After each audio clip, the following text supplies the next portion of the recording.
berdimensi pertahanan dan keamanan. Nah, pertahanan negeri adalah pertahanan kedaulatan, keutuhan wilayah NKRI, dan juga keselamatan segenap bangsa dari ancaman dan gangguan untuk mempertahankan bangsa dan negara. Nah, adapun juga ini ancaman pertahanan dan keamanan ini berhubung dengan yang namanya kedaulatan negara. Nah, untuk mengatasi ancaman pertahanan negara ini, salah satunya yaitu seluruh rakyat Indonesia melakukan pertahanan terhadap seluruh negara Indonesia. Nah, yang pertama spionase. Spionase merupakan kegiatan yang dilakukan oleh agen rahasia untuk mendapat dan mencari rahasia dari negara lain. Kegiatan spionase ini juga dilakukan secara tertutup dengan menggunakan ilmu pengetahuan dan teknologi. Kegiatan spionase juga ini tidak dapat dideteksi. Oleh karena itu, spionase adalah salah satu ancaman militer yang biasa dilakukan dengan cara penanganan secara khusus. Dan juga spionase ini memiliki saran, yaitu sarannya yang pertama adalah objek vital nasional dan instalasi strategi. Nah, negara Indonesia juga memiliki subjek objek vital nasional dan instalasi strategi yang dengan aksi secara sabotase dan spionase yang harus dijaga. Nah, adapun beberapa objek vital nasional dan instalasi strategi, yang pertama ada Istana Negara. B. Agresi atau invasi. Agresi adalah penyerangan suatu negara terhadap negara lain. Suatu negara yang melakukan agresi terhadap negara lain adalah ancaman bagi kedaulatan negara, keutuhan wilayah, dan keselamatan suatu bangsa. Nah, invasi adalah bentuk agresi berskala paling besar dengan menggunakan kekuatan militer bersenjata yang dikerahkan untuk menyerang dan menduduki wilayah negara lain. C. Pelanggaran wilayah. Bentuk ancaman militer yang sering terjadi adalah tindakan pelanggaran wilayah, baik wilayah laut, ruang udara maupun daratan. Indonesia memiliki wilayah yang sangat luas dan cukup terbuka, dan sehingga terjadinya potensi pelanggaran wilayah. Pelanggaran wilayah sering dilakukan oleh kapal penangkapan ikan milik negara lain. D. Pemberontakan bersenjata. Pemberontakan bersenjata adalah bentuk ancaman yang dilakukan oleh pihak-pihak di dalam negeri, akan tetapi tidak menutup kemungkinan pemberontakan bersenjata didukung oleh kekuatan asing, baik secara terbuka maupun secara tertutup. Nah, dan pemberontakan bersenjata melawan pemerintah Indonesia yang sah untuk membentuk ancaman militer yang dapat merongrong kewibawaan negara dan roda jalannya pemerintah. Aksi teror bersenjata.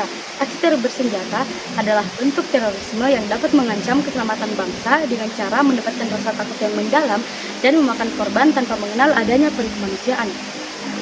Perkembangan aksi teror bersenjata ini pada dekade terakhir berkembang cukup pesat karena melibatkan perkembangan politik, lingkungan strategis, dan perkembangan ilmu pengetahuan dan teknologi. Oleh karena itu, segala bentuk teror harus dibasmi supaya ketenangan masyarakat tidak terganggu. F. Ancaman keamanan udara maupun laut. Ancaman merupakan terhadap integrasi nasional bidang militer yang mengganggu stabilitas wilayah NKRI. Adapun ancaman laut yang pertama itu ialah pencurian ikan, seperti kapal asing memasuki wilayah perairan Indonesia dan mencuri ikan secara ilegal.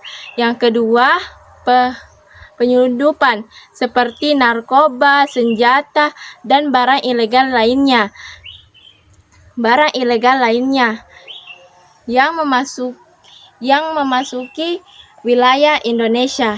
Yang ketiga, pencemaran laut. Adapun contohnya seperti pertumpahan minyak dan limbah industri. Selanjutnya, kita membahas ancaman wilayah udara. Yang pertama itu ialah pelanggaran wilayah udara, seperti pesawat asing memasuki wilayah udara Indonesia tanpa izin. Yang kedua, pembajakan pesawat. Terorisme atau pembajakan pesawat membajak pesawat tersebut dan membahayakan bagi penumpang.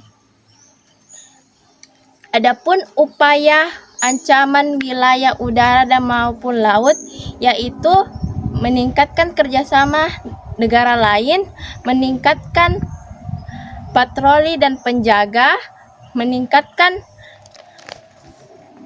kesadaran masyarakat, dan meningkatkan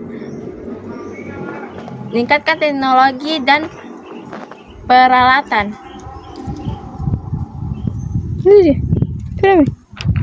Dan yang terakhir adalah hoax. Hoax merupakan informasi yang direkayasa untuk menutupi informasi sebenarnya atau juga biasa diartikan sebagai upaya pemutarbalikan fakta.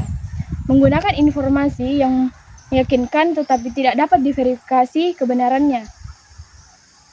Berita bohong atau hoax harus selalu diwaspadai.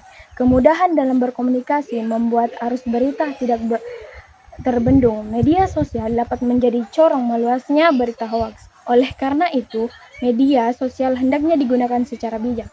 Informasi yang masuk harus disaring dengan ideologi Pancasila dan norma-norma dalam masyarakat. Berita hoax sering menimbulkan kesalahpahaman, bahkan konflik. Akibatnya, berita hoax dapat membahayakan persatuan dan kesatuan bangsa. Begitu dahsyatnya kekuatan berita untuk menggerakkan masyarakat. Bayangkan jika berita hoax berisi hasutan atau adu domba. Persatuan dan kesatuan NKRI dapat terancam. Oleh karena itu, hoax termasuk ancaman yang harus diperangi.